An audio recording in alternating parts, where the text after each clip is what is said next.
Hello YouTube, this is your middle-aged horror guy here, and welcome back to my channel. Today we're going to be reviewing the movie Peter Pan's Neverland Nightmare. Now, if you're a middle-aged horror guy like me, you probably remember the Disney classic Peter Pan. I mean, who didn't love that movie as a child? There's singing, there's action, there's adventure. I mean, what's not to love? Well, let's just say, this movie isn't the Peter Pan you remember as a child. Let's discuss.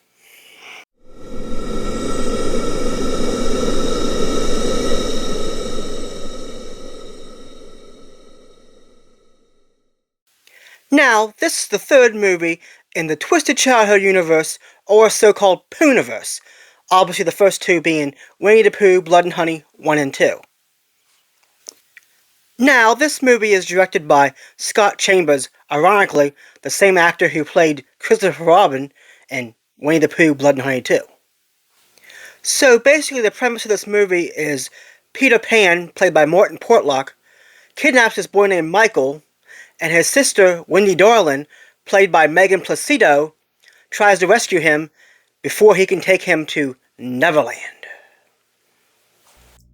Now, one thing I liked about this movie is the gore.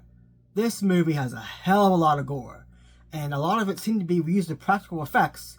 I didn't see a whole lot of CGI, so I appreciate that. I feel it added to the realism and brutality of the film. Now, another thing I liked about this movie is it was very grounded in real life. Unlike Winnie the Pooh, Blood and Honey 1 and 2, this is something that could happen and probably, sadly, has happened before. Now, let's talk about Peter Pan. I mean, Peter Pan in this movie is very menacing and disturbing, to say the very least. I would say he reminded me of a cross between Pennywise and Heath Ledger's Joker. And Tinkerbell's here too, folks, but it's probably not the Tinkerbell you remember. Basically, this Tinkerbell is a heroin addict that believes heroin is pixie dust. The actor who plays Tinkerbell is played by Kit Green. Now, one of the things that people might not like about this movie is very mean-spirited. I mean, it puts children in danger. I mean, Peter Pan basically kidnaps children and sends them to Neverland. And when I say Neverland, I think you know what I mean.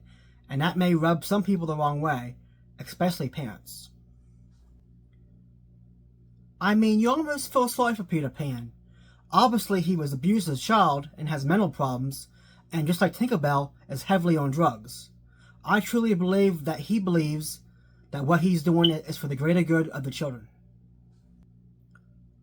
Although by the end of the film, without giving too much away, you pretty much root for him to die at some of this crazy shit that he does.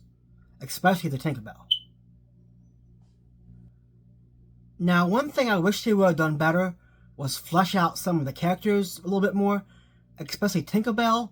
I mean, we do get some backstory of how Tinkerbell became Tinkerbell, but I wish we would have got a little bit more for a little bit better connection with the character. Another character I wish they would have fleshed out more was the character of Captain Hook. I mean, he basically appears at the end, and he's basically just a prisoner of Peter Pan's, and he has a hook for an arm. There's no more connection than that. I kind of wish they would have given more backstory of how he got there, or what happened to his arm, but we really don't get that, unfortunately. Now, this movie has the grittiness and brutality of a Rob Zombie movie, I feel. I even found myself looking away from the screen a couple of times during some of the really brutal scenes. And you know, if I have to look away from the screen, it must be pretty bad. Now, with all that being said, I'm going to give this movie 3.5 out of 5 stars.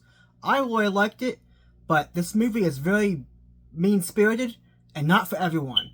Especially, I think, parents who have children who will not like this movie very well.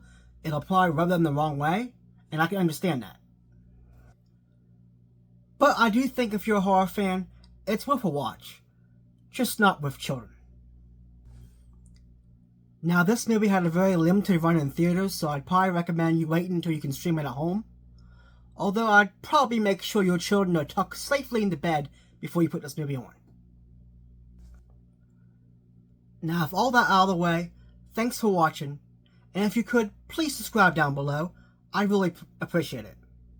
And until next time, remember, I'm a middle-aged horror guy, but you don't have to be middle-aged to love horror. I'll see you next time.